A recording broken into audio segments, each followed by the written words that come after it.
What's going on, everybody? Welcome to the North Shore 9 Postgame Show, powered by Primanti Brothers. I'm Jim. With me tonight is Tyler. Tyler, Pirates coming off an off day, starting a 3-game series in Atlanta, facing our old friend Charlie Morton, and just nothing really all too good to talk about tonight. They lose 6-1 to the Atlanta Braves. They dropped to 39-42 on the season. But yeah, how we doing tonight, Tyler? I'm here. We're hitting that lull of after the tailgate. Thank you guys for coming out to that. We're back in the grind of it and had an off day and Jim Callis yesterday. We've had a lot of good stuff going on. Be sure to tune into that Jim Callis podcast from last night. But tonight, just a clunker, man. Yeah, it was a rough one. Definitely check out. It was a fun episode last night with Jim Callis. So when you're done here and you want to maybe listen or watch something that isn't too depressing, go check out that Jim Callis episode from last night. But yeah, let's get into this one. Before we do, BetOnline is your number one source for all your sports betting needs this season, from baseball, golf, soccer, right to all the top fights in UFC, MMA, and boxing. Every stat, every matchup, and even live odds and spreads while the games are being played. When the game's over, head on over to our online casino and get in on a game of blackjack or poker, or unwind with over 150 slot games. Head to the website today to get in on the action. Use promo code BELIEVE for your 50% free bet credit on your first deposit up to $250. Bet online. The game starts here. I guess if we're going to start with this one, I kind of want to spend a little bit of time talking about our old friend, Charlie Morton. This guy, Tyler, he's 40 years old, and he's still just pitching as effective as he has for the last decade, basically. I feel like ever since he left the Pirates, 2015 was his last year with the Pirates, spent, a short stint in Philadelphia before getting hurt. But since then, 2017 on, it's like he just reinvented himself, and he's been so good everywhere he's been. Houston, Tampa Bay, now Atlanta. Like, he at some point you got to think this guy wants to retire, but Atlanta just keeps throwing him 1-year $20 million deals, and he's like, well, if you're going to keep paying me $20 million, shit, I might as well keep pitching, right? But I thought he was impressive tonight. I know the offense struggled, but like, you got to give Charlie Morton some props, I think, tonight. His curveball was one of the more effective pitches I've seen a starter throw this season. It was on tonight. But yeah, I mean, just your thoughts on Charlie Morton. He was one of my favorite players when he was a Pirate. And so it's always fun to watch him pitch. Not so much fun when he's doing this against your lineup, but I've always been a big Charlie Morton fan. Yeah, and he was kind of cool before analytics were cool in baseball, because he would talk about some introspective stuff and things you really don't think about as a baseball fan anytime that he would be interviewed. And I think that might have gotten him a bad rap with Pirates fans, because we as in I might have as well called him a bit of a head case here and there, because he's a thinker. But thinking's gotten him to the point that he's at now, where he just literally at one point decided, I can throw harder than this, so I'm going to do that. And then he just started throwing harder and decided that his curveball was his best pitch. And somehow, what are we, 3, 4, 8 years later? Yeah. That curveball is still moving like a gosh darn Frisbee. Like, the way he was able to use that tonight, and it was absolutely nasty. He just put it at the bottom of the zone, pitch after pitch after pitch, and the Pirates just refused to adjust to it. But credit to Charlie Morton, because he didn't make any adjustments. He just kept doing what worked, and he just continues to churn out good year after good year. And he's 40 damn years old, man. He's 40. Yeah, he's 40, and He's older than you, Jim. he executed great tonight against obviously a poor Pirates lineup, but yeah, it's impressive seeing what he does. You mentioned Is the it curveball. honestly though? Is it weird, like, when a guy pitches that well and he's older than you? Yeah, that's wild. Like, Charlie Morton is 3 years older than me, and he's out there getting major league hitters out year in and year out, pitching huge playoff games too every single season, it seems like. Um, you mentioned his curveball today. He threw he threw 43 of them, which is just a stupid number of curveballs. 43 Silly. curveballs. He generated 44% whiff rate on those curveballs. It was really good. And then the changeup too against lefties. 10 swings on his changeup, 6 swings and misses. That's a 60% whiff rate. It was just he was on tonight, and you can say a lot of like this Pirates lineup was bad. Like, let's just say it the way it is. Like, this Pirates lineup was bad. We're looking at OPSs here. If you go down the line, the cleanup hitter 607, the number 6 hitter 650, 7 hitter 596, 8 hitter 550, 9 hitter 480. Like, this is a bad Pirates lineup. But I think yeah, I could have gotten them out.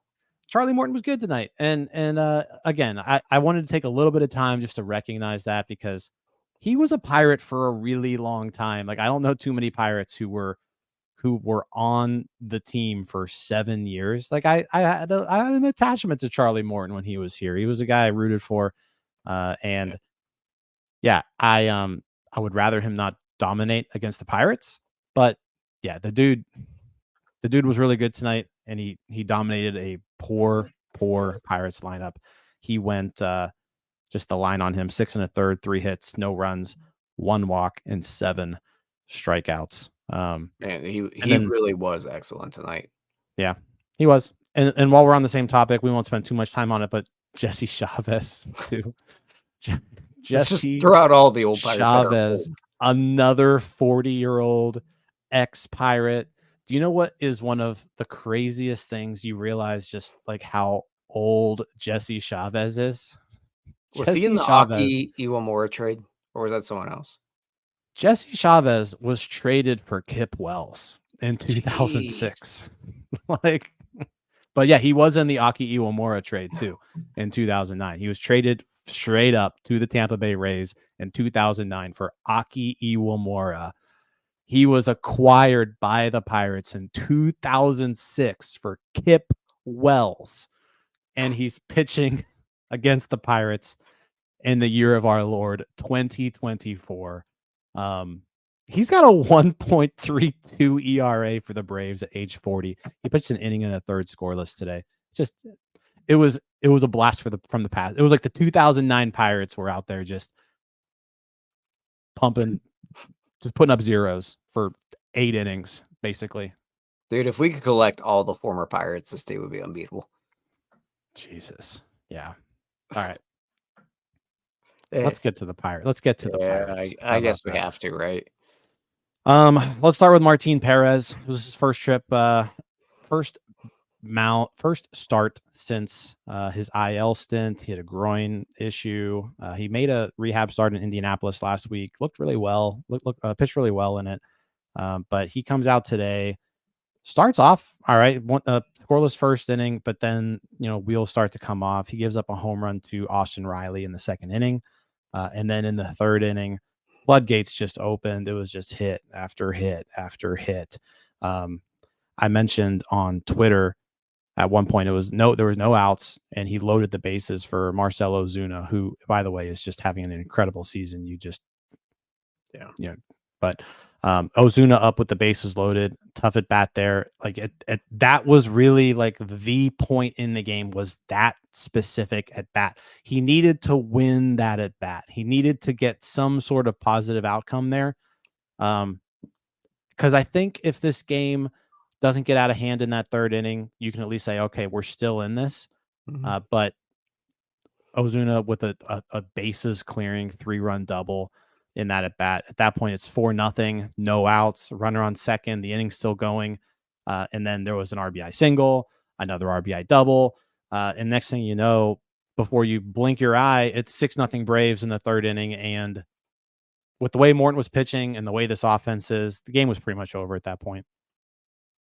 No, you're absolutely right there. And it really is. It's a tough ask for Martin Perez.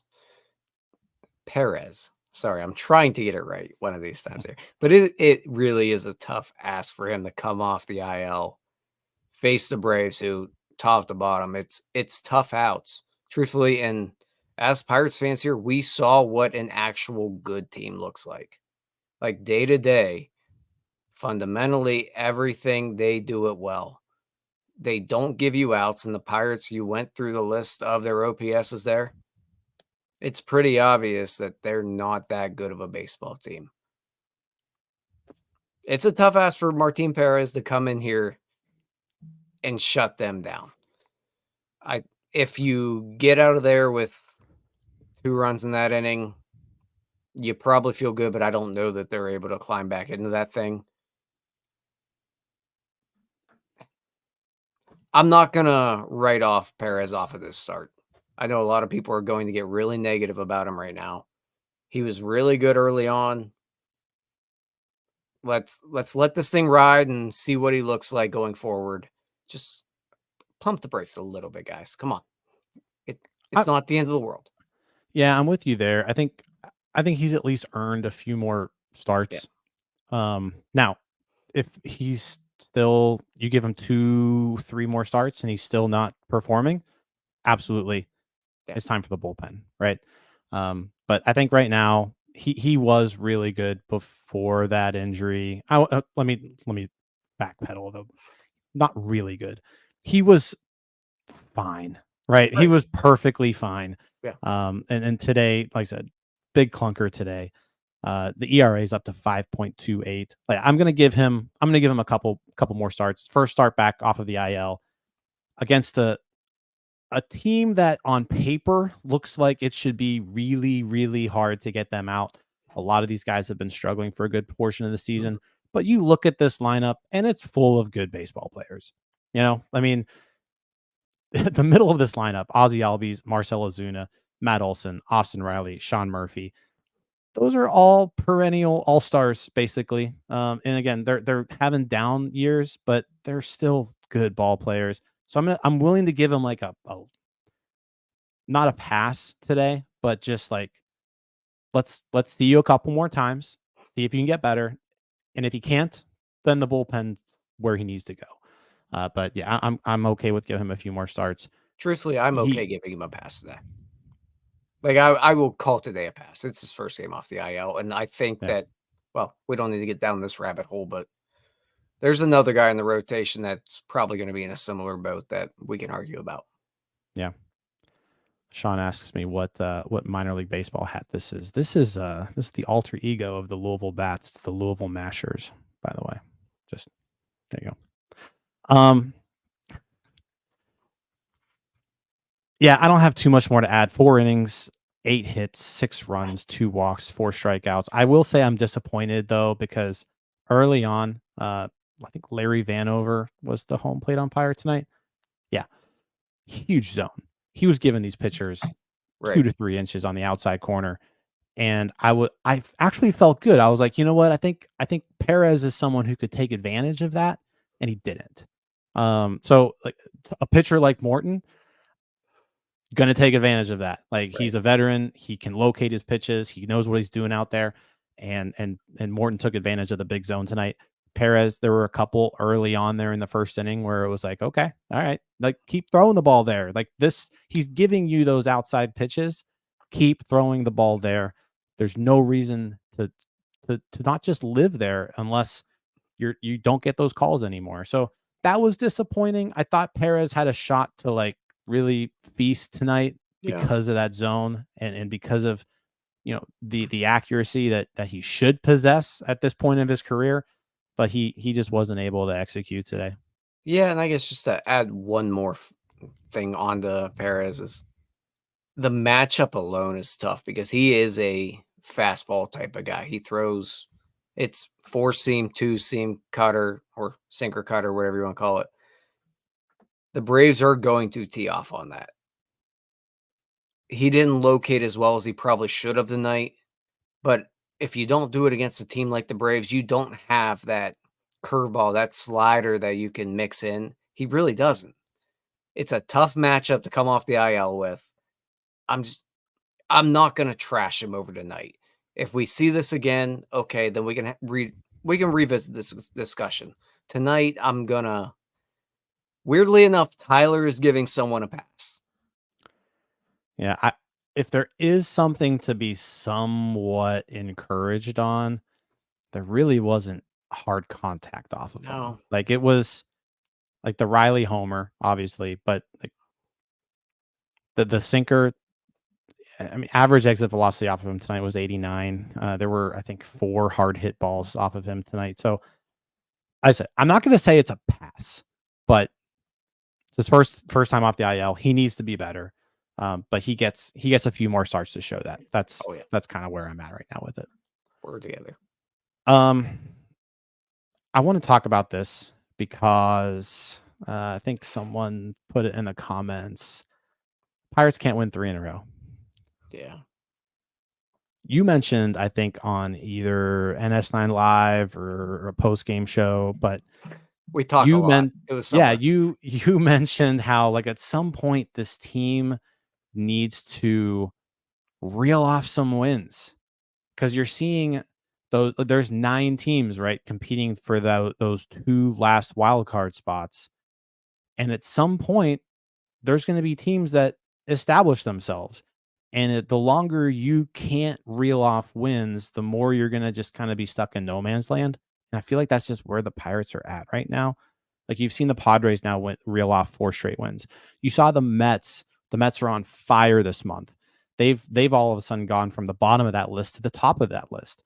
And the Pirates are just playing 500 ball. Basically, they're winning 2 of 3, then they're winning 1 of 3, then they're winning 2 of 3, then they're winning 1 of 3. They're just going 6-6 on every homestand, every road trip they play, and it's okay to do that, I guess, because you're not falling behind all that much. But at some point, you've got to establish yourself as one of the top teams out of those 9. And right now, they're just in the middle, and they've been in the middle for weeks now, while you're seeing these other teams starting to make moves in those standings. Again, like, I'm not saying the Padres are completely out of reach, but the Padres are now 3.5 games up on the Pirates. Right. And the Pirates have been playing 500 ball. The Padres have just been playing significantly better than that. You got to be able to reel off some wins. They haven't been able to do it. They haven't won 3 games in a row since May 4th, May 5th, and May 6th, which was Rockies, Angels. Haven't won 3 in a row since then. That's almost 2 months now. This team hasn't been able to put together a 3-game winning streak.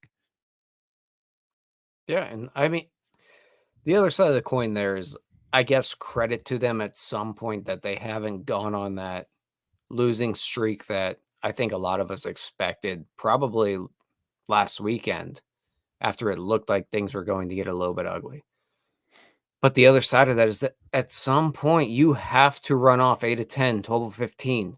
You got to go on a run here if you really want to be in the mix, because you're not good enough to really sustain this. There's no better way to put it other than mediocrity, because that's what it's been. It's been mediocrity for 2 months now, which I don't know if we expected more out of that. But when you have a Jared Jones, you have a Paul Skeens, you have a Mitch Keller, you got to be able to string together some wins here.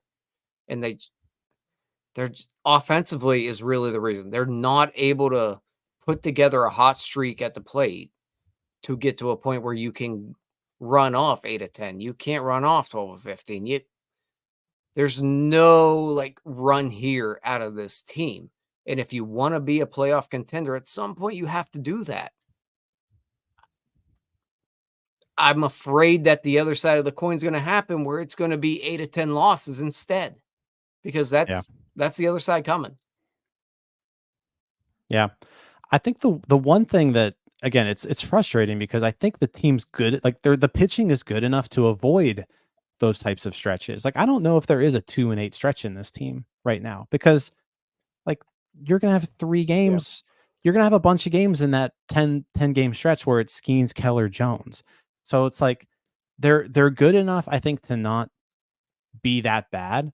But it's like, at some point you've gotta win 8 of 10. You've got to win 7 of 3. And I feel like every time you pull up the standings, it shows you the standings and it shows you wins, loss, games back, and it shows you, your last 10. And I feel like every time I look at that, it just says 5-5. Yeah. Like they've been 5-5 for the last month, basically. And I'm looking at that right now, and the Mets are 8-2, Padres 8-2. So it's just it's frustrating because you've got these teams that you're competing with right now, and at some point you've got to go hot, because this goes back to what I was saying before with, yeah, you're 2 games out or you're 1.5 games out. But in order to get one of those playoff spots, you've got to be better than 7 other teams. Yeah. And that's difficult when you can't put together 3 wins in a row. How are you going to be better than 7 other teams when you can't win 3 games in a row? I don't know. Yeah, I mean yeah. So at some point they've got to do it. But again, and how do you do that with the lineup that you're putting out day to day? Like you read through it, and that's their everyday lineup. What we saw today. That's when what that you lineup have. came out today, it was like, this is the best we can do. And That's it. I had no gripes with this lineup. I was like, you know what? This lineup looks good. With what we have, this is as good as we can do. And they got 6 hits against Charlie Morton and Jesse Chavez. Charlie And Morton. actually, they didn't even get that. They got 4. They got 2 hits off of Aaron Bummer in the 9th inning. Yeah. Charlie Morton is 40 freaking years old. Like, he has a colonoscopy scheduled in 5 years.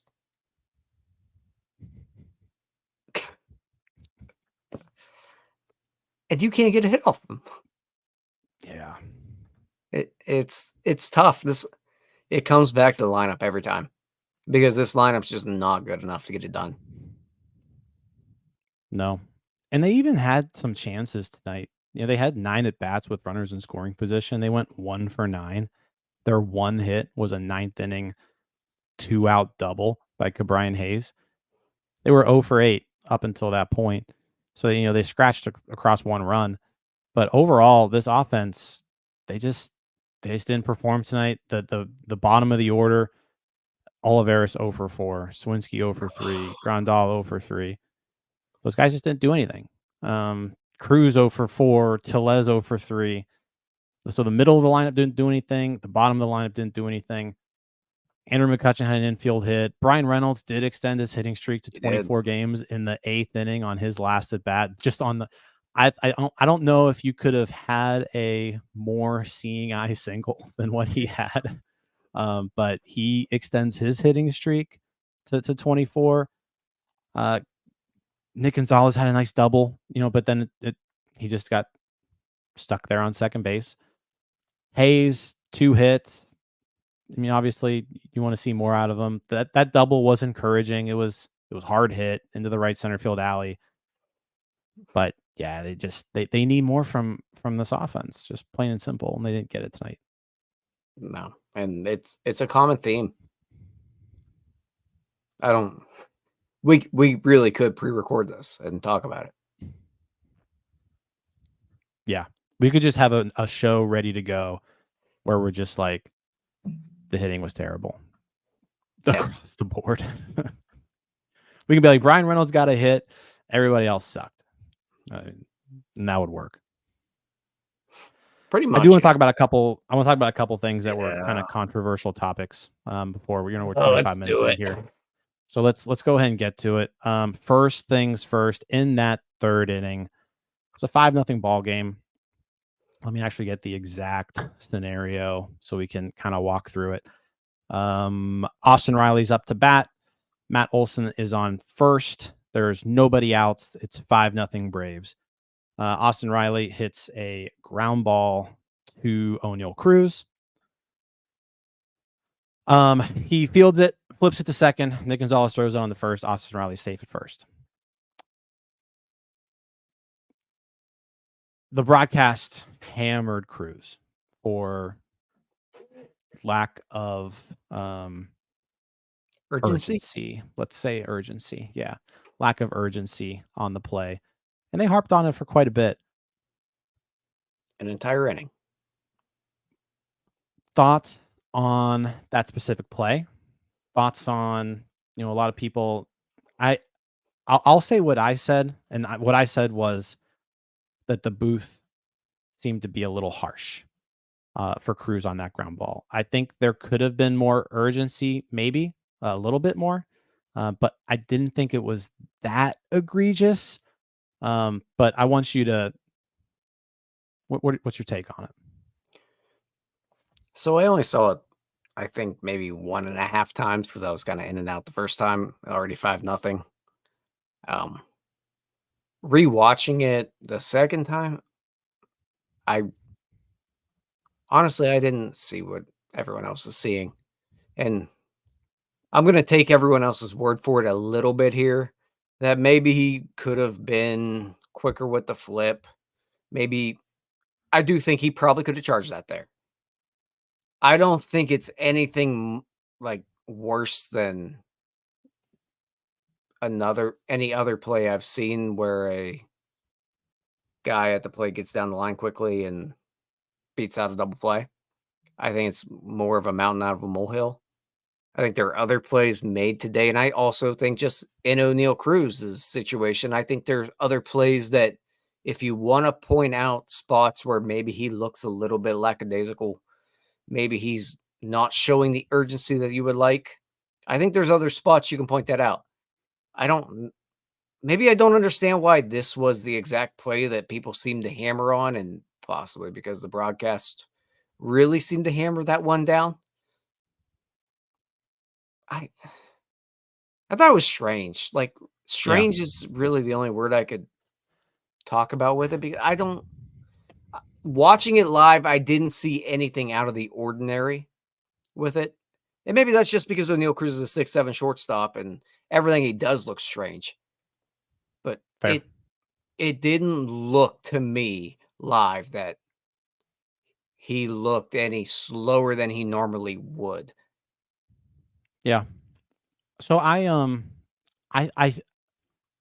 so I agree. I think he maybe could have taken one more step to charge the ball. If he does that, he probably turns 2. I think a lot of it though, it was just a culmination of the situation where it was 5-0. Like, you're just very frustrated at that point, and then you see a play that, off the bat, you look at that ground ball and you're like, this should be an easy double play. So when and Austin Riley busted it down the line, He did. he beat it out. So I think it was just a whole lot of it was just a perfect storm to basically just go in on someone, and O'Neal Cruz just happened to be the target. Again, I don't think it was extremely egregious by any means. Like, when I saw it live, I was just like, "Oh man, Austin Riley really got down the line."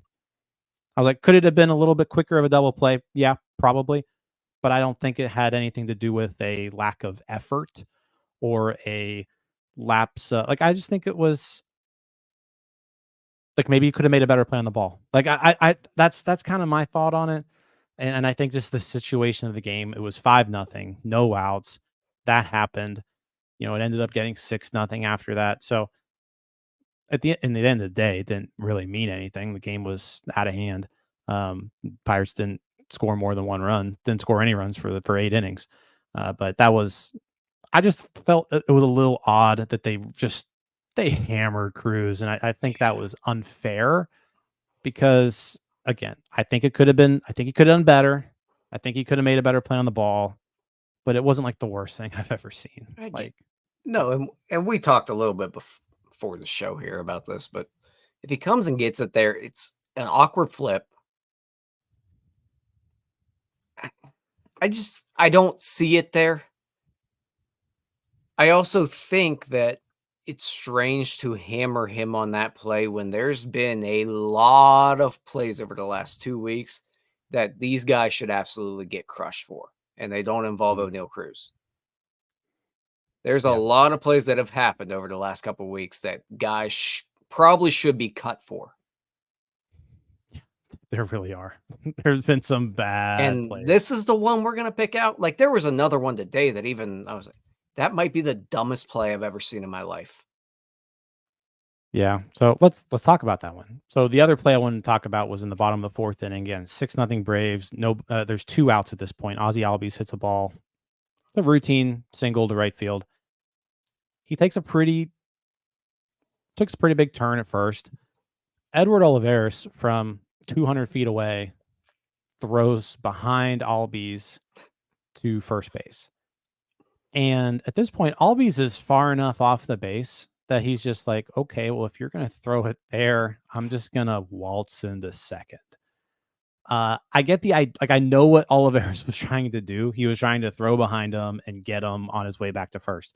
But I think he did it just at a really bad time. Like Albies was still going forward at this time. And when you do that, it's just super easy for him to just go and take second. And that's what happened.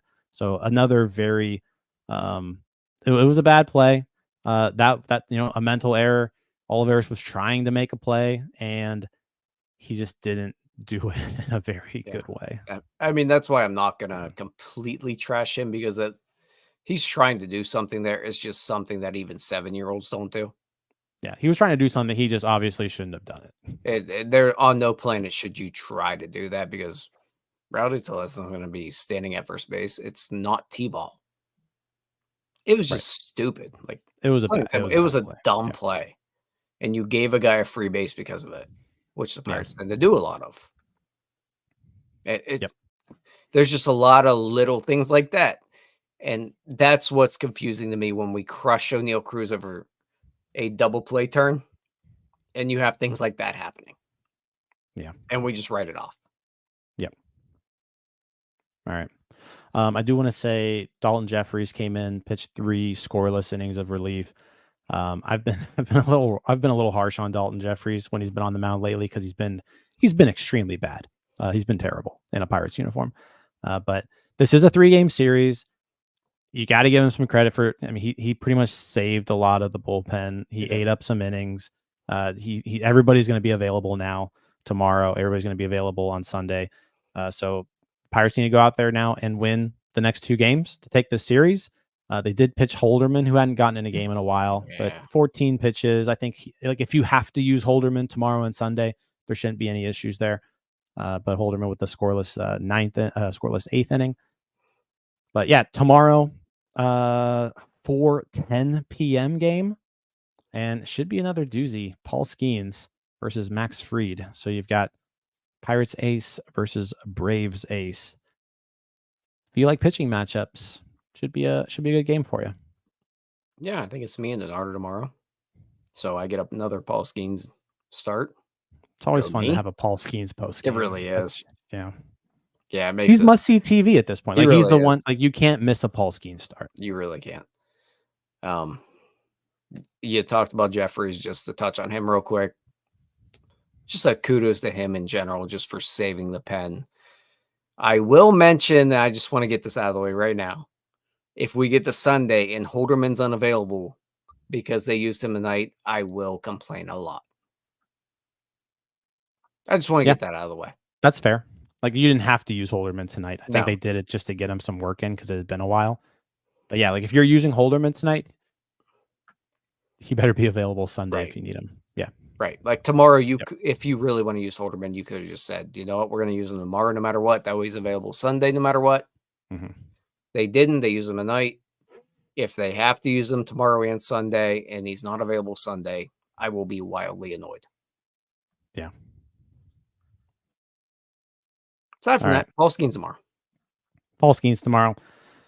Should be fun. We'll be back here tomorrow with the post-game show. Again, if you haven't checked out the Jim Callis draft preview, do that tonight, tomorrow. It was really good. I didn't have a whole lot of information on the picking 9th is interesting. It's different. We haven't picked this far down the draft since 2019. It's been a while.